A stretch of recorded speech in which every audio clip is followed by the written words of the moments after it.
우리 오늘 말씀 함께 제목 읽어보겠습니다. 자, 시작. 시작과 제작.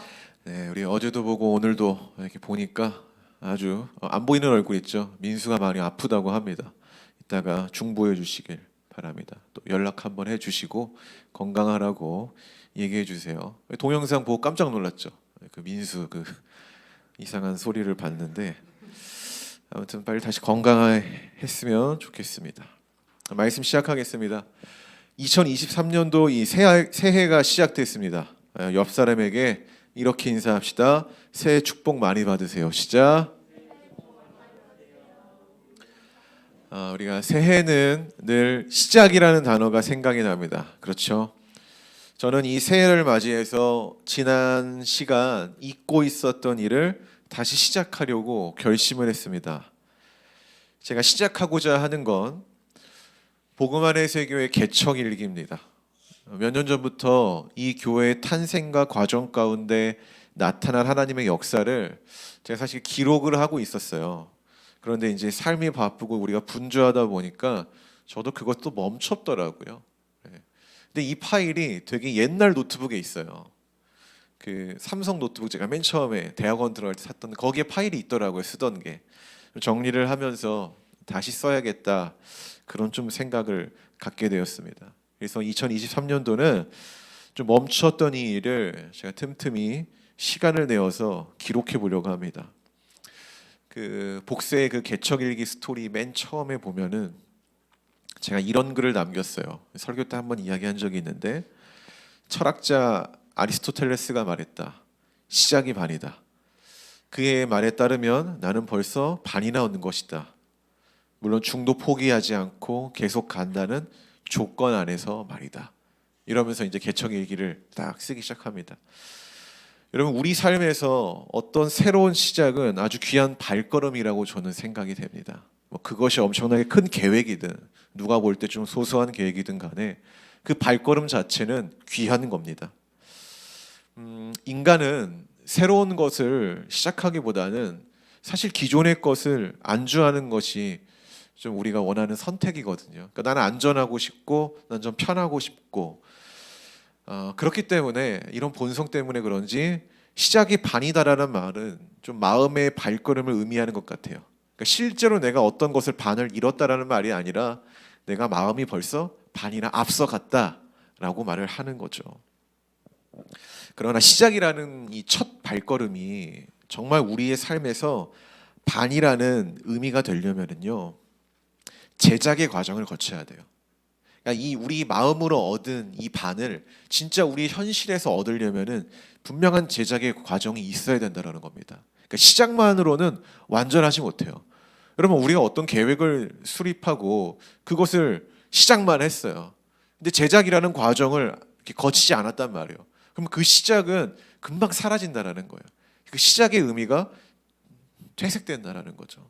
그렇기 때문에 우리는 그 설정한 목적에 따라 그 시작했을 때 그 마음, 기대감, 그 설렘을 가지고 그 제작의 과정을 거친 다음에 내 인생 가운데, 세상 가운데 이것을 내놓았을 때 처음에 시작했던 그 의미가 부각되는 거예요. 그래서 그 시작의 가치가 있는 거죠. 성도 여러분, 우리가 2023년도 새로운 시작을 준비하고 계획하는 분들이 분명히 있잖아요. 분명히 있는데 여러분 축복합니다. 벌써 반이나 온 거예요. 내가 어떤 계획을 했다면은. 다만 포기한다면은 그 반도 사라지는 거라는 것입니다. 근데 우리는 살다 보면 포기하고 싶은 순간이 올 거잖아요. 근데 그때마다 기도하면서 하나님의 어떤 그 힘을 얻고 또 좋은 인생을 제작해가는 한 해가 되기를 바랍니다. 할렐루야. 오늘 우리는 다윗이라는 인물의 이 새로운 시작을 이제 성경을 통해서 보게 됩니다. 우리가 어제 누구의 끝을 봤죠? 사울입니다. 사울의 끝은 이 다윗에게 새로운 시작을 알리는 신호탄과 같았습니다. 이 새로운 시작을 하는 오늘 이 다윗이 오늘 성경에서 어떤 삶을 제작하며 나아가는지를 볼 거예요. 그러니까 그가 시작을 어떻게 하는지 이것을 볼 거라는 것입니다. 그의 시작의 발걸음은 어떤 결이었는지를 주목해 본다는 거예요. 그러면서 우리가 대조해야 할 인물이 있습니다. 제가 또 어제 얘기했죠. 사울 주변에 있어야 되는데 있지 않았던 인물 바로 아브넬입니다. 다윗도 새로운 시작을 하는데 사명을 저버렸던 아브넬도 새로운 시작을 해요. 그래서 이 두 가지의 시작을 대조하면서 주님이 우리에게 원하시는 시작의 이 출발은 어떤 결인가, 그리고 우리는 어떤 인생을 제작해야 되는가 한번 살펴보고 알게 되는 귀한 시간이 되기를 바랍니다. 우리 1절부터 4절입니다. 그 후에 다윗이 여호와께 여쭈아뢰되 내가 유다 한 성읍으로 올라가리이까 여호와께서 이르시되 올라가라. 다윗이 아뢰되 어디로 가리이까 이르시되 헤브론으로 갈지니라. 다윗이 그의 두 아내 이스라엘 여인 아히노함과 갈멜 사람 나발의 아내였던 아비가일을 데리고 그리로 올라갈 때에 또 자기와 함께한 추종자들과 그들의 가족들을 다윗이 다 데리고 올라가서 헤브론 각 성읍에 살게 하니라. 시작. 유다 사람들이 와서 거기서 다윗에게 기름을 부어 유다 족속의 왕으로 삼았더라. 어떤 사람이 다윗에게 말하여 이르되 사울을 장사한 사람은 길르앗 야베스 사람들이니이다 하매. 아멘. 우리가 지금 사무엘 하루 처음 보는데 건너뛴 장이 있죠. 1장입니다. 1장은 왜냐하면은 이 다윗이 사울과 그리고 자기가 그 우정을 함께했던 요나단이 죽었다는 소식을 듣고 애도하는 내용이에요. 그래서 건너뛰었습니다. 그리고 오늘 2장에서 이 다윗의 진정한 시작이 시작되는 거죠. 자, 그런데 다윗은 이 새로운 시작을 하기 위해서 어떠한 제스처를 취합니까? 하나님께 묻는 내용으로 이 시작의 발걸음을 나아갔다라는 거예요. 그가 하나님께 물은 내용이 뭡니까? 이제는 유다로 올라가도 되겠습니까? 라는 거죠. 그동안 유다로 가고 싶어도 못 갔죠. 누구 때문에 못 갔습니까? 사울의 핍박 때문에 못 갔어요. 근데 그 장애물이 지금 사라졌으니까 이제는 가도 될까요? 라고 묻는 것입니다. 자, 그러자 주님은 어떤 답변을 주십니까? 올라가라 라는 답변을 주죠. 자, 여기서 이제 이 다윗은요 조금 더 세밀한 물음을 하나님께 여쭙죠. 뭐라고 합니까? 그렇다면 유다 지역 중에, 유다 지역이 넓잖아요. 그 넓은 지역 중에 어디로 가야 되겠습니까? 한 번 더 묻는다라는 거예요. 그때 하나님은 다윗에게 이런 응답을 주셨습니다. 어디로 가라고 합니까? 헤브론으로 가라고 합니다. 그래서 이 다윗은요 응답을 받고 그 아내들과 그리고 이 다윗이 되게 고된 시기가 있었잖아요. 광야 생활 시기 때 함께한 그 동역자들과 그리고 그 동역자들의 가족들과 함께 헤브론에 올라가 터전을 잡게 됩니다. 자, 우리는 다윗이 새로운 시작을 하는 데 있어서 하나님께 이 여쭙고 응답을 얻어 나아가는 방식을 택했다라는 것, 우리가 2023년도를 시작하는 데 있어서 어떠한 태도로 나아가야 되는지를 보여주는 어떤 단편적인 부분이라고 생각합니다. 지금 성경이 하나님, 이 다윗이 하나님과 어떤 직통 계시로 대화를 하는 것처럼 짤막하게 이야기를 하고 있잖아요. 그렇게 묘사를 하는데 그런 게 아니에요. 사실은 제사장을 통해서 하나님과 소통을 하는 겁니다. 지난번 말씀드렸죠. 하나님이 사울을 왕으로 세우시면서 이 하나님과 사울이 소통할 수 있는 두 가지 스테레오 채널을 주셨다. 하나는 뭡니까? 제사장이고 다른 하나는 선지자였다라는 거예요. 근데 사울은 이 두 채널을 스스로 어떻게 했습니까? 닫아버렸죠. 노베에서 제사장 몇 명을 죽였습니까? 85명을 죽여요. 그리고 사무엘 선지자의 이야기를 배척합니다. 듣지 않았다라는 거죠. 근데 그때 사울이 제사장 85명을 죽였을 때 유일하게 도망친 한 명의 제사장이 있었어요. 그 제사장의 이름이 아비아달이죠. 그가 지금 다윗에게 도망쳤었죠. 그러니까 다윗에게는 누가 있는 거예요? 하나님과 소통할 수 있는 중요한 채널이 있던 거예요. 바로 제사장입니다. 그래서 그는 이 제사장을 통해 하나님께 물었던 거예요. 주님, 내가 그래도 이렇게 해도 됩니까? 이렇게 하지 말아야 합니까? 이런 선택의 기록 가운데 하나님의 응답을 물었던 거죠. 그런데 우리가 여기서 알아야 될 사실이 있습니다. 지금 이 상황에서 다윗이 유다 지역으로 이제 다시 돌아가는 것은 아주 상식적인 이야기예요. 그렇지 않습니까? 자기 고향으로 돌아가는 거고요. 그리고 그 전부터 이 선지자 중에 갓이라는 선지자가 있거든요. 그 선지자가 그렇게 예언을 했어요. 너는 빨리 유다 지역으로 가야 된다라고. 근데 상황 때문에 못 갔던 거예요. 왜냐면 가게 되면 누가 있으니까? 사울이 자기를 죽이려고 이 병사들을 늘 대기시키고 있으니까 가지 못했던 거거든요. 그러니까 다윗이 지금 이 유다식으로 가는 거는 아주 상식적이고 당연한 거라는 거죠. 근데 여기서 우리가 알아야 될 건 뭐냐면은 그 상식적이고 당연한 것도 어떻게 했다라는 거예요? 하나님께 물었다라는 거예요. 이게 중요한 겁니다. 이게 우리는 우리의 상식으로 뭔가 이해가 되지 않을 때 좀 고민을 될 때 하나님께 묻잖아요. 근데 오늘 다윗은 그럴 때 묻는 게 아니라 너무나 당연한 거지만은 그 당연한 물음을 갖고 하나님 앞에 한번 체크를 했다라는 거죠. 이것이 아주 중요한 자세라는 겁니다. 즉 이 말은 뭐예요? 지금 이 상황의 정당함이 내가 어떤 행동을 하는 근거가 아니라 하나님의 응답이 내가 앞으로 나아감의 근거로 삼겠다라는 거예요. 여러분 이것이 2023년도를 살아가는 우리의 태도가 되기를 소망합니다. 할렐루야. 근데 사실 다윗이라고 처음부터 그랬을까요? 그렇지 않아요. 이거는 민도사님이 예전에 본인 설교 때 했던 얘기인데 다윗이 왕궁에 있을 때는요 이런 모습을 보인 적이 없어요. 그러니까 다윗이 골리앗을 이기고 나서 굉장히 잘 나갔을 때가 있어요. 그때 이 백성들이 사울과 다윗을 비교하면서 이런 노래를 했죠. 사울은 천천히요, 다윗은 만만이더라. 이때 다윗이 왕궁으로 들어갑니다. 그런데 이 인기가 절정으로 올라왔을 때는요 하나님께 묻고 어떤 행동을 했더라라는 내용이 없어요. 이때 다윗 선택은 상황적인 유리함에 따라, 그러니까 정치적인 거죠. 유리함에 따라 늘 선택을 했다라는 거죠. 근데 놀라운 거는 그런 상황적 유리함에 따라 선택을 했을 때 자기가 왕이 될 줄 알았는데 하나님은 그런 방식으로 다윗을 왕으로 세우지 않았다라는 거예요. 되게 이상하죠. 우리는 우리의 상식으로 나아가면은 모든 것이 차곡차곡 하나하나 잘 될 것 같죠. 근데 그게 아니라는 거예요.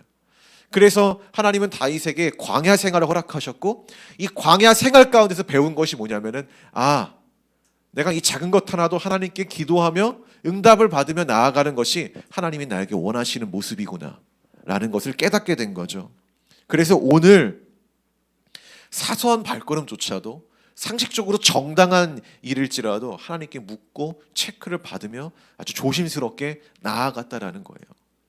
우리가 무언가를 시작하기에 있어서 새로운 일에 대한 어떤 기대감이 늘 있잖아요. 우리는 이걸 이제 설레임이라는 단어로 표현을 하는데 이 설레임 때문에 하나님께 묻고 응답을 기다리는 단계를 건너뛰기도 해요. 그래서 말과 몸이 먼저 나아가는 경우들이 분명히 있다라는 거예요. 물론 우리가 어떤 새로운 계획을 할 때 그 기대감, 설레임은 좋은 거예요. 굉장히.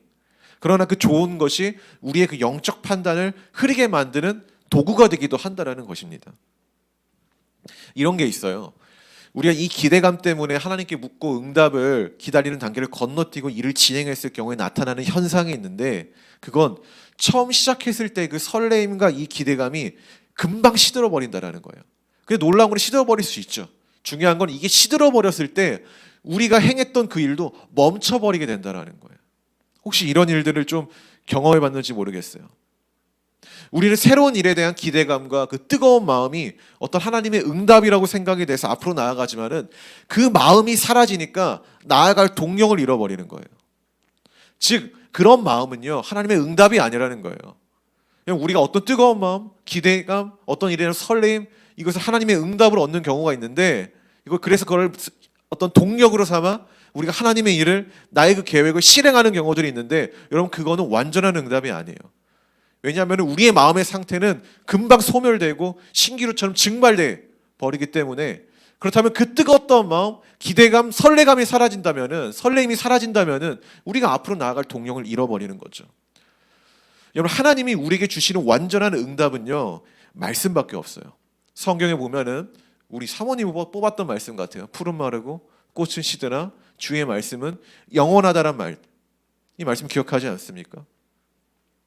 그렇다면 우리가 하나님께 어떤 응답을 받고 나아갈 때 가장 중요한 것은 사라지지 않는 것으로 응답을 받아야 된다는 거예요. 그건 말씀밖에 없다는 겁니다. 할렐루야. 나의 마음이 뜨거워지는 것을 포함해 다른 무언가로 응답을 확인하는 경우는요 부정확해요. 오래 지속되지 않아요. 인간은 망각의 동물이기 때문에 그렇다라는 겁니다.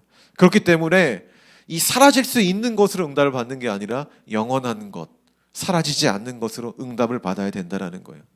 우리의 마음은 사라지나 하나님의 말씀은 늘 우리의 마음을 기다리고 있거든요. 영원하기 때문에. 그렇기 때문에 여러분 그 하나님의 말씀에 응답을 받아 앞으로 나아가는 사람 되시길 바랍니다. 감정, 마음 이런 것들은 좀 제쳐두는 성도가 되길 바랍니다. 하나님의 응답을 받아 어디로 갑니까? 헤브론으로 간 이 다윗은 유다 사람들로부터 굉장히 큰 축복과 지지를 받습니다. 그리고 공식적인 왕이 됩니다. 물론 유다 사람들이 기름 부었다고 해서 사람이 기름 부어 왕이 세워졌다. 그게 아니에요. 다윗은 그 전에 선지자로부터 하나님의 기름 부으심을 받았죠. 자, 여기서 우리가 알아야 될 건 뭐냐면은 어떠한 사람이 하나님의 일을 할 때 하나님으로부터만 기름 부음을 받는다고 그 일을 잘하는 게 아니에요. 반드시 사람의 인정도 받아야 됩니다. 이게 이제 굉장히 중요한 거예요. 그런 사람이 있잖아요. 나 주님의 기름 부음 받았어. 너희들이 인정하지 않아도 나는 주님의 일을 해야 돼. 이렇게 강압적으로 주장하는 사람들이 있는데 하나님은 우리의 그 인격적인 성령님은 그렇게 임하시지 않는다라는 거죠. 하나님의 기름 부음 받은 자가 있다면은 반드시 사람들을 통해서 그 축복으로 응답해 주신다라는 거예요. 근데 더 중요한 건 뭐냐면 사람들이 나를 축복한다고 해서 반드시 하나님의 기름 부으심이 있다는 건 아니에요. 하나님의 기름 부으심이 선이고 그 후에 사람들의 축복이 온다라는 거죠. 오늘 다윗의 새로운 시작은 물음과 응답으로 인한 어떤 순종의 시작이었다라고 우리가 평가할 수 있을 것 같습니다. 여러분 2023년도 무언가를 시작할 계획이 있다면은 그 계획을 놓고 진중하게 하나님께 물으세요. 내가 세운 계획이 합리적이고 상식적이고 당연한 거라도 다시 한번 하나님께 물으면서 체크하는 겁니다. 다윗이 헤브론으로 가는 것이 가장 합당하다는 것을 몰랐기 때문에 기도한 게 아니라는 거예요. 정치적으로 다윗은 굉장히 유능한 사람이기 때문에 헤브론 이 지역은 다윗이 왕을 되는 데 있어서 가장 적합한 지역이에요. 근데 그것을 몰라서 기도한 게 아니라고요. 아는데 기도한 거예요. 내 생각과 내 상식으로 맞는 거지만은 그래도 하나님이 그것을 허락하셨는지 아닌지를 체크하기 위해서 기도했다라는 겁니다. 그러니까 여러분도 어떠한 여러분이 세운 계획이 타당할 수 있어요. 그렇죠? 누구보다도 여러분 자신의 인생을 가장 많이 고민하지 않습니까? 근데 그럼에도 불구하고 그 타당한 계획, 합리적인 상식을 놓고 하나님께 묻고 나아가는 자가 되기를 소망합니다. 여러분 하나님의 말씀이 우리의 시작의 발걸음을 내딛는 유일한 동력입니다.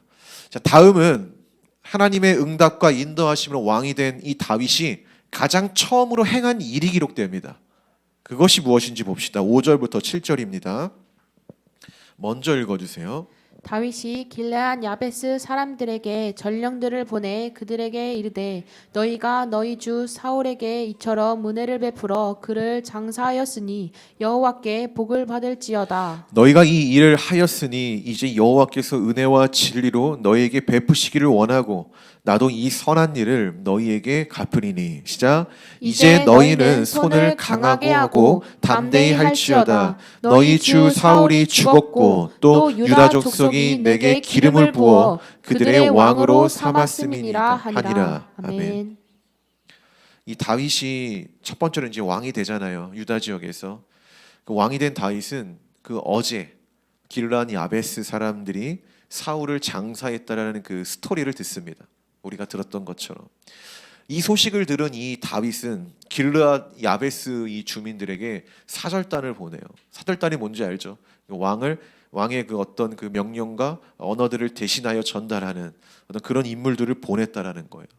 근데 이 다윗이 이들을 보낸 이유가 있죠. 그건 하나님의 이름으로 축복하려고 보냈다라는 거예요. 하나님이 그들의 선행을 잊지 않는다라는 이 메시지와 함께 사람인 다윗 자신도 너희들에게 내가 선한 마음으로 대하겠다라는 거예요. 여러분 우리가 여기선 정치적인 구도를 생각해야 돼요. 우리가 잘 알지만은 길르앗 야베스 사람들을 이 사람들과 사울의 관계는요 아주 친밀했다고 어제 이야기했죠. 너무 친밀한 자들이에요. 그들은 위기의 상황에 함께 고난의 길을 걸었던 관계예요. 사울과 이 길르앗 야베스 사람들은. 그렇기에 반대로 생각하면은 길르앗 야베스는 사울의 강력한 지지 세력이니까 다윗에게는 어떤 사람들이에요? 적대 세력이 될 수 있는 사람들이라는 거예요. 이 상황적으로 보면은 그러니까 적인 거죠. 어떻게 보면은 다윗 편을 든 적이 없으니까 끝까지 이 사울의 편에 있던 사람들이니까. 근데 그런 적대적인 존재들에게 왕이 된 다윗이 한 것은 뭐냐면은 직접 사절단을 보내서 그들의 한 일에 대해서 축복했다라는 거죠. 그리고 나도 어떤 정치적인 너희들과 그런 적대적 관계를 떠나서 나도 선하게 너희들을 대하겠다라는 이 왕의 면모를 보여줬다라는 거예요. 왕의 면모를. 이거 어렵지 않습니까? 이거 굉장히 어려운 거예요. 우리 역사상 어떤 사람이 왕이 되면은요, 적대적 인물들은 어떻게 얘기해요? 숙청하잖아요. 우리나라의 정치도 그렇잖아요. 이 당이 바뀌어서 이러면은 그동안 자기를 적대했던 사람들 막 이렇게 처단하기 시작하잖아요. 그게 인간 세계의 리더십의 어떤 보여주는 근간이에요. 근데 오늘 다윗은 어떻게 합니까? 적대적인 세력도 품으려고 제안을 했다라는 거예요. 너희들의 왕은 죽었고 이제 내가 왕이 됐다. 근데 나는 너희들이 나에게 온다면은 내가 선하게 대하겠다라는 제안을 했다라는 거예요. 무력으로 그들을 무릎 꿇게 하지 않고 그런 선한 마음으로 하나님 이름으로 축복하며 나아갔다라는 거죠. 그동안 사울 왕의 통치 방식을 보면은요, 되게 간단했어요. 어떤 거냐면은 사울한테 적대시한다? 그러면 바로 제거되는 거였죠. 사울이 아까 그 제사장들 몇 명을 죽였다고 했죠? 85명. 왜 죽였습니까? 다윗 편 들어서 죽인 거잖아요. 나의 적대 세력은 다윗 편을 너희가 도와줬어? 그럼 너희도 나의 적이야. 그리고 그들을 죽이는 것이 이 사울이 이스라엘이라는 나라를 통치하는 방식이었다라는 거예요. 통치하는 방식. 그러나 오늘 이 다윗의 방식은요, 조금 다르다라는 거죠. 우리가 성경을 보면은 늘 알 수 있는 진리가 뭐냐면 하나님은 늘 이 분열이 아니라 하나됨을 원했다라는 거예요. 거기에 대해서 대표적으로 알 수 있는 게 고린도전서라는 거죠. 고린도전서. 그 분열된 고린도 교회는요, 초대교회에서 가장 부흥이 많이 된 교회예요. 부흥이 많이 된 교회. 근데 그 부흥이 많이 된 교회에 조각조각 세력이 있었다라고. 분열이 되었다는 거죠. 근데 그때 합력할 선을 이루라고 너희들이 주님 안에서 하나가 되어야 된다고 이 하나님이 바울을 통해 말씀하시는 거죠. 그 말은 뭐냐면은 하나님이 원하시는 것은 분열이 아니라 하나됨이라는 겁니다. 이런 다윗의 시작, 이런 다윗의 그 발걸음, 우리에게 큰 가르침을 선사합니다. 주님 안에서 하나 되게 하는 열심, 노력이 우리 모두에게 있었으면 합니다. 할렐루야. 우리는 서로 달라요. 우리는 마음도 다르고 육신도 다르고 생각하는 방식도 달라요. 근데 다르다라는 건 부정적으로 이야기하면은 늘 우리에게는 분열의 조짐이 충분히 있다라는 거예요. 그렇지 않습니까? 같은 물건을 보고도 해석하는 방식이 다르고 일하는 방식이 다른 거예요. 그런데 그럼에도 불구하고 우리는 예수 그리스도의 그 십자가와 부활 안에서 하나됨을 추구해야 된다라는 거예요. 정확히 말씀이 기억이 안 나지만 에베소서인가요? 막힌 담을 허문 것이 예수 그리스도의 십자가라고 이야기를 하잖아요. 초대교회, 우리가 한국교회가 자꾸 초대교회로 돌아가자 이렇게 얘기하는데 초대교회 얼마나 분열이 많았는데요. 초대교회 이방인과 유대인들 가운데 분열이 있었잖아요. 막힌 담이 있었다라고 얘기를 해요. 초대교회 사도들이 그 담을 어떻게든 허물려고 굉장히 노력을 해요. 사도행전에서 집사를 세웁니다. 왜 세웠을까요? 이 담 때문에 세운 거예요. 똑같은 돈이 있는데 유대인들은 더 챙겨주고 이방인들은 챙겨주지 않으니까 이런 분열이 생기는 거예요. 그래서 그 분열 가운데서 너희가 하나 되게 만들어라 라는 사명을 가지고 세운 게 집사예요. 집사. 오이코스라고 하나요? 집사.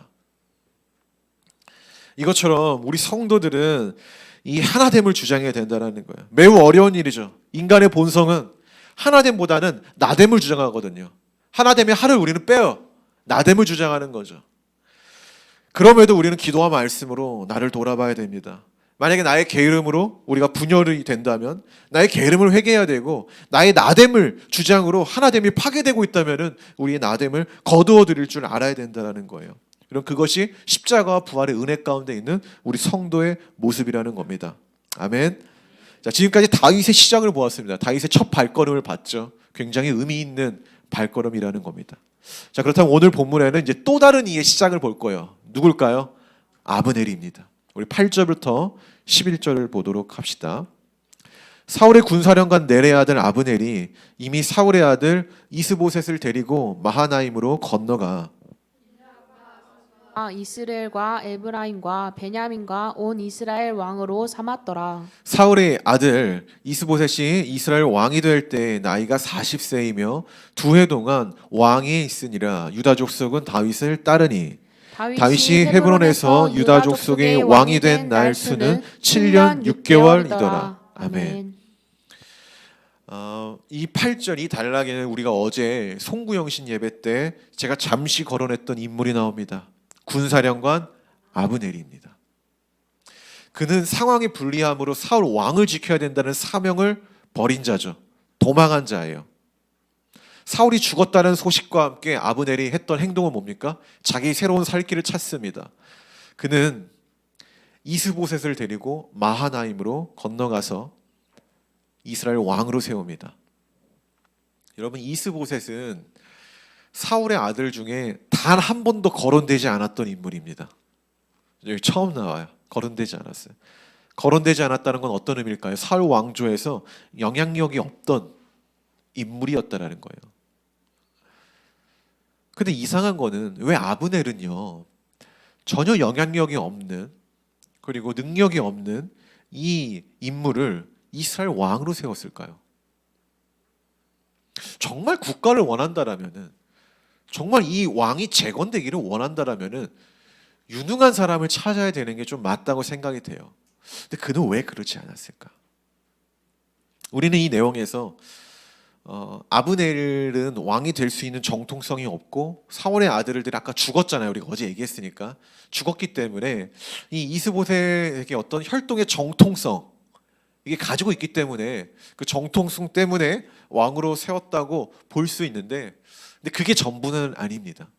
이 정통성은 아브넬도 가지고 있어요. 아브넬도. 여러분, 아브넬은요 사울의 삼촌입니다. 그러니까 왕가의 집안이라는 거예요. 그렇기 때문에 아브넬이 이렇게 어느 정도 우기면은 스스로 왕이 될 수 있는 그런 혈통의 정통성을 가진 사람이라는 거예요. 근데 이상한 건 진짜 권력의 탐욕을 갖고 있는 사람이라면은, 만약에 제가 아브넬이었다면은 제가 왕이 될 것 같거든요. 왜냐면 군사령관이잖아요. 뭘 갖고 있는 거예요? 군대를 통솔할 수 있는 권력을 갖고 있는 거잖아요. 힘도 있어요. 그리고 아브넬은 유능해요.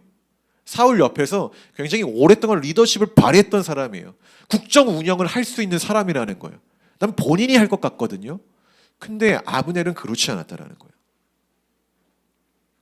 저는 이 상황에서 이 복잡한 상황에서 아브넬이라는 인물의 특징을 좀 이렇게 좀 묵상하게 됐어요. 이 사람은 권력을 탐했던 사람이긴 해요. 확실하게 권력을 탐했어요. 다만 앞선에 서서 자신의 위험을 노출시키는 자는 아니었어요. 그런 사람들이 있어요. 우리가 영화를 보면은 진짜 보여지는 권력이 있고 그 보여지는 권력을 조종하는 숨은 권력자들이 늘 있죠.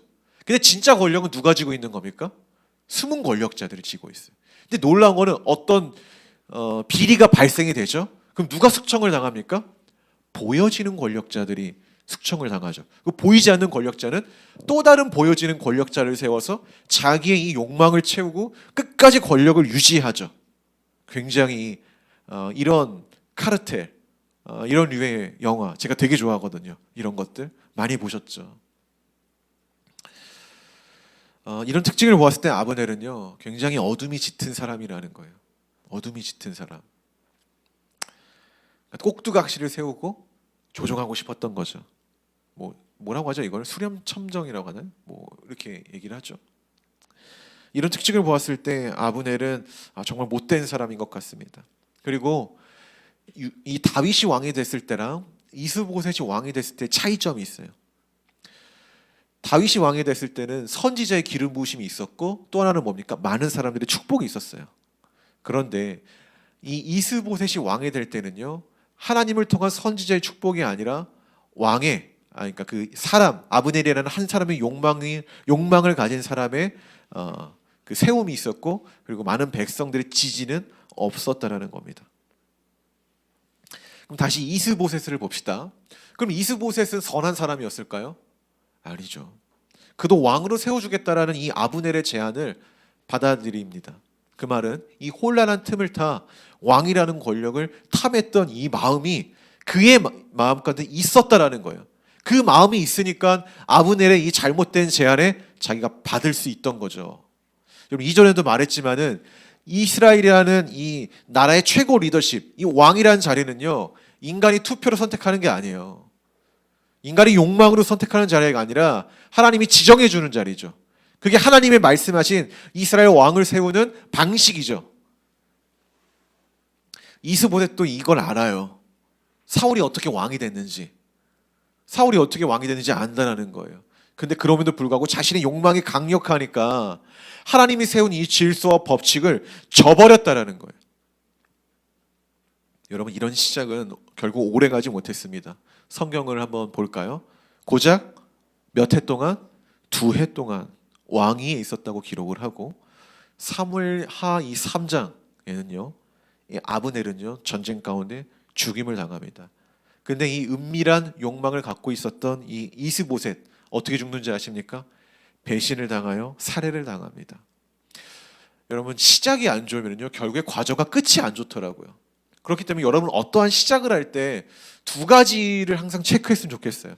하나님이 허락하신 것인가, 그리고 그것이 사람들의 축복과 지지를 받을 만한 일인가. 이 2가지를 좀 체크해 보셨으면 합니다. 이제 말씀을 정리하겠습니다. 우리는 2 인물의 이 새로운 시작을 대조해 보았습니다. 자, 여러분, 2023년도를 시작하는 이 시점에서 여러분은 어떠한 시작을 하길 원하십니까? 다윗은 하나님께 묻고 행함으로 순종의 시작을 걸어갑니다. 그렇게 순종이라는 이 키워드를 가지고 다윗이 이제 새로운 인생이 제작될 것입니다. 우리 이제 사무엘 그 이야기를 볼 거죠. 근데 이 순종, 하나님께 묻고 행동하는 이 순종의 방식이 없어졌을 때 다윗도 볼 거예요. 근데 그때는 여전히 추락하는 다윗이 나옵니다. 그러나 이스보셋도, 우리가 이스보셋을 보면은요, 이 이스보셋을 앞세워 새로운 시작을 하는 이 아브넬은요, 욕망이라는 키워드로 그의 삶이 제작돼요. 그러다 결국에 전쟁 가운데 죽게 되고, 또 욕망으로 살았던 이스보셋도 배신을 당하고 살해를 당하게 됩니다. 성도 여러분, 2023년도를 시작한 우리 어떤 마음으로 나아가겠습니까? 어떤 키워드를 가지고 1년의 삶을 좀 제작하며 나아가시겠습니까? 오늘 본문은 너무나도 확실하게 이야기하고 있다는 겁니다. 하나님께 묻고 행함으로 이 방식을 가지고 다시 한번 순종이라는 키워드로 우리가 주어진 이 1년을 잘 제작했으면 좋겠습니다. 잘 만들어갔으면 좋겠습니다. 제작이란 게 뭐예요? 나에게 주어진 것들을 통해서 하나의 어떤 작품을 만드는 거잖아요. 그래서 이 1년 동안 좋은 작품 만드셔서 그것을 가지고 주님, 내가 열심히 살았습니다, 주님, 내가 신실하게 살았습니다라고 주님께 영광 돌리는 그런 고백을 했으면 좋겠습니다. 할렐루야. 기도하겠습니다.